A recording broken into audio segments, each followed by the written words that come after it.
Gabon participated in the first African Conference on Data Protection and Privacy from the 26th to the 28th of June in Accra, Ghana. Representing Gabon, Joël Dominique Ledaga was appointed chairman of the National Commission for the Protection of Personal Data.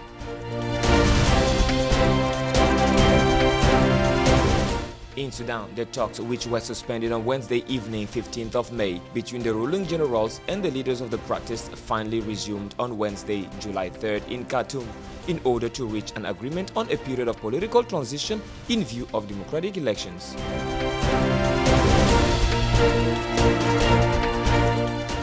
In Jordan, a campaign for the protection of women against indecent assault in the world of football was launched by the prince of that country through its foundation on the sidelines of the Women's World Cup semi-finals.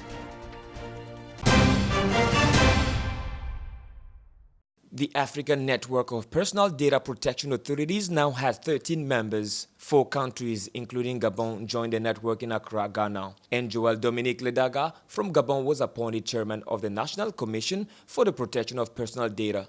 Harmonization of states with no independent authority has been made with the aim of expanding the network of member countries. A conference held on the sidelines of the first African Conference on Personal and Private Data.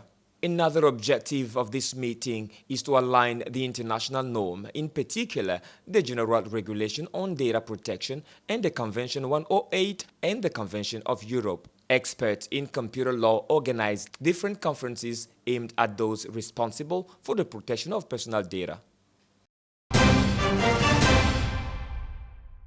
In Sudan, the talks were suspended on Wednesday evening, 15th of May, and the military council withdrew from the dialogue that had been established to reach an agreement on a period of political transition in view of democratic elections. This Thursday again, the talks went on between the ruling generals and the leaders of the protest. The meeting took place in a hotel of the capital on the banks of the Nile. At a press conference in Khartoum, the opposition leaders expressed their support to the resumption of the dialogue on condition that an agreement is reached within 72 hours. However, after more than 2 months of negotiations, no significant progress was made until the talks were suspended. This was largely due to the composition of the Sovereign Council, the future transitional body which each side wanted to lead. This Sovereign Council should be composed of 7 military members, 7 civilians from the Alliance for Freedom and Change, and another civilian chosen by both sides. According to the agreement, a military member should preside over the Sovereign Council for 18 months before handing over to a civilian. For the mediation jointly led by Ethiopia and the African Union, it is the accumulation of a firm commitment to see Sudan emerge as quickly as possible from this crisis that had been going on since the ousting of al-Bashir last April. This meeting is the first between the two parties since the dispersal of a series of demonstrators in Khartoum in the beginning of June, in which several people were killed. Like a number of African countries which said 3 years ago that they no longer wanted to be the dumpster of worn-out clothes from Western countries, Rwanda wants to fully participate in this dynamic by creating the Made in Rwanda second-hand clothing shop. In the United States, the second-hand market is worth billions of dollars. These clothes are resold to private companies that ship them in containers to sub-Saharan Africa. In 2016, 4 African governments decided to reject these second-hand garments to promote their own clothing industry, an economic issue but also a matter of pride, while wearing the clothes white people no longer want. Rwanda, Zimbabwe, Kenya, Uganda and Tanzania have therefore decided to increase their tariffs on import of old clothing, sometimes multiplying the increase by 20. East Africa imports from all over the world about 1/8 of the worn-out clothes. Most of these governments come from the United States. As a result, the American second-hand clothing lobby protested. Donald Trump got worked up and threatened these African countries with retaliation. Kenya, Uganda and Tanzania gave in and gave up. Only Rwanda persisted. Since the Rwandan government's decision, the import of already used clothing has dropped by 1/3.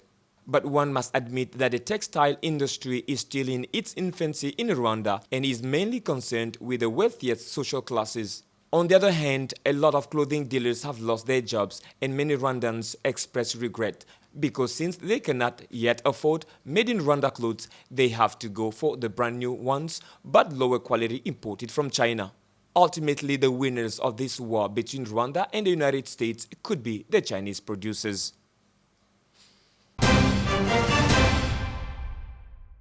By definition, the dream is a generally nocturnal disposition of the mind occurring during sleep and which gives the awakened individual memories named dreams. Furthermore, there is a saying that there are only two ways to follow in life: either we dream it or we fulfill it. Simply put, make your life a dream and a dream a reality. Biram Coulibaly and Maodo Ndiaye, two Senegalese nationals, were able to understand it well, which is why they went to the end of their dream.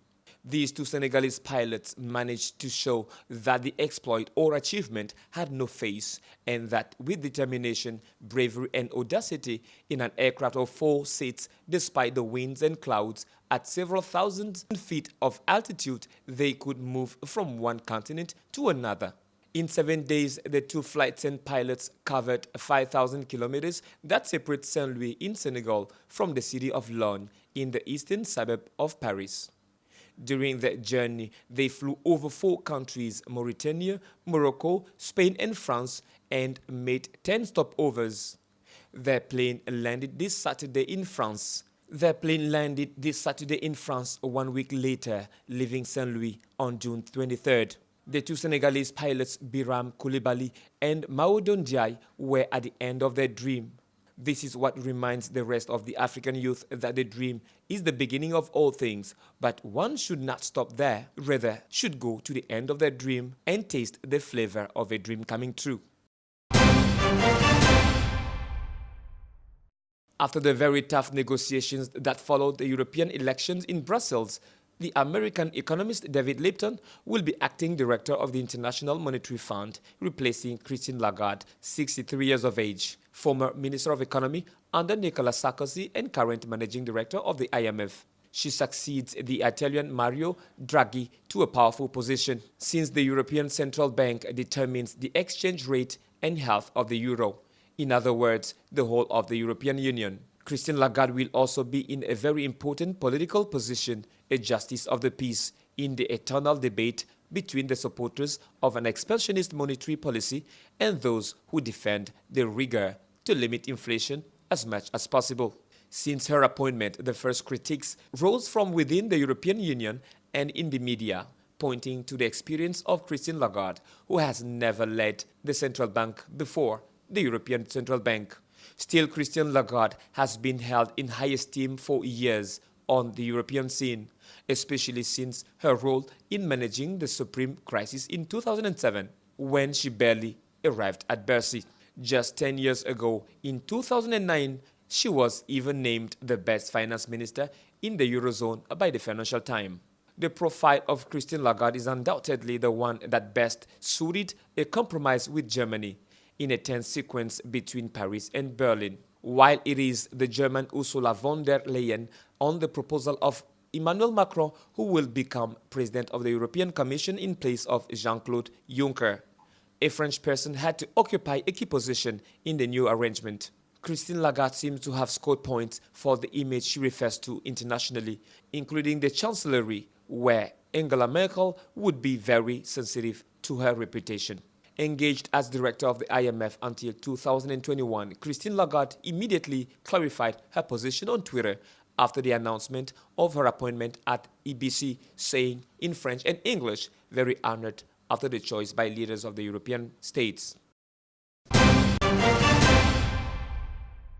This week, Wednesday, in Lyon, France, the former vice president of FIFA, the International Federation of Association Football, was particularly well supported to present his action to put an end to the mistreatment of women in football. It follows the sexual abuse scandal that recently spilled over to women's football in Afghanistan. One part of the staff of the Afghan team is accused of sexual assault on the players. The Afghan team's coach, Kelly Lindsay, was in Lyon to give a lively testimony and encourage the players to blow the whistle despite pressure and retaliation. For his part, the Prince of Jordan was intractable during his speech at a press conference. A few years ago, it was hard to believe that such things could happen in football. Indecent assault on women will no longer be tolerated, and immediate action will be taken to stop these unfortunate cases. The Prince of Jordan Foundation, the Association Football Development Program Global, has launched a petition that has already been signed by more than 75 professional players.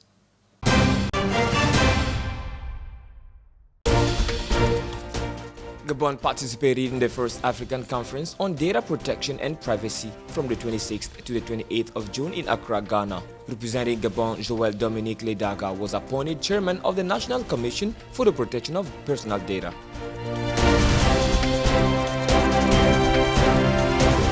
In Sudan, the talks, which were suspended on Wednesday evening, 15th of May, between the ruling generals and the leaders of the protest finally resumed on Wednesday, July 3rd in Khartoum, in order to reach an agreement on a period of political transition in view of democratic elections.